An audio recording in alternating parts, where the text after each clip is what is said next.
all started at 18 months of age. Hayden got the MMR vaccination and the flu shot on the same day, and he very quickly went downhill from there. 2 days after the vaccination, he was in the pediatric ICU. He wasn't breathing well, he was running a high fever, he became very lethargic. He was very close to having to be put on mechanical ventilation. He was a sick kid.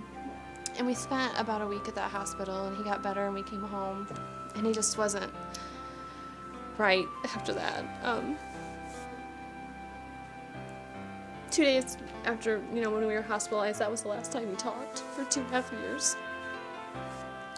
Initially, they felt that he just had a sensory processing disorder. Hayden started jumping off counters, but he lost all the words that he had. He lost all his eye contact. He no longer responded to his name. He no longer wanted me to touch him. And then he started screaming all day and night. 90% of the day, the child screamed. It was in physical pain.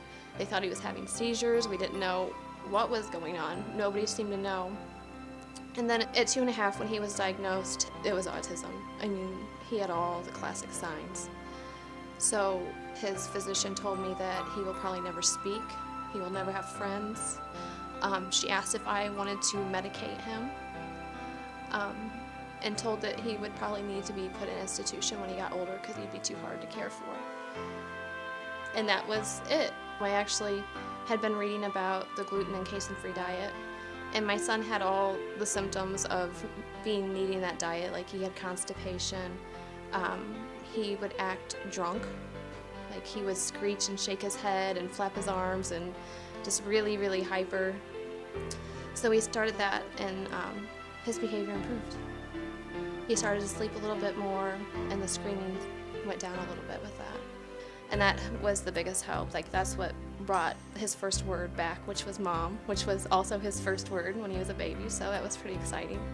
When we first started out with helping Hayden, what we did was the early intervention program that was in our state, and it's called First Steps, and he got occupational therapy, speech therapy, and developmental therapy, 1 hour, 1 time a week for all of those therapies. When Hayden turned 3, they aged into the public school system for therapy in our state, and I had looked at different options for what to do with Hayden or where to send him to help him the most.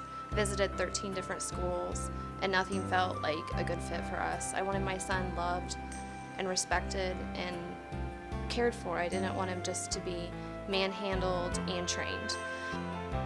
I didn't want to just drop him off somewhere and say, "Here, fix my child." I felt like I'm his mom. He responds to me the most. Why should I not be involved?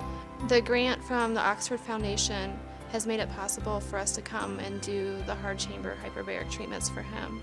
Right away when we got home, we noticed that Hayden was just choosing to do things so much more independently on his own. He became very self-sufficient. He wanted to pick out his own clothes. He no longer wanted mommy just to sit his clothes out and have him get dressed. He went and brushed his teeth without being prompted. He just was mature. He's become more self-sufficient with things. He's become more social. He's actually going to school now where he wasn't before. The progress that we have seen in this short amount of time would not have been possible without the help from the foundation. Thank you for your generous donation. The money that you donated helped make my son's life a little bit brighter and helped recover him from autism. Can you blow a kiss? And wave bye-bye. Bye.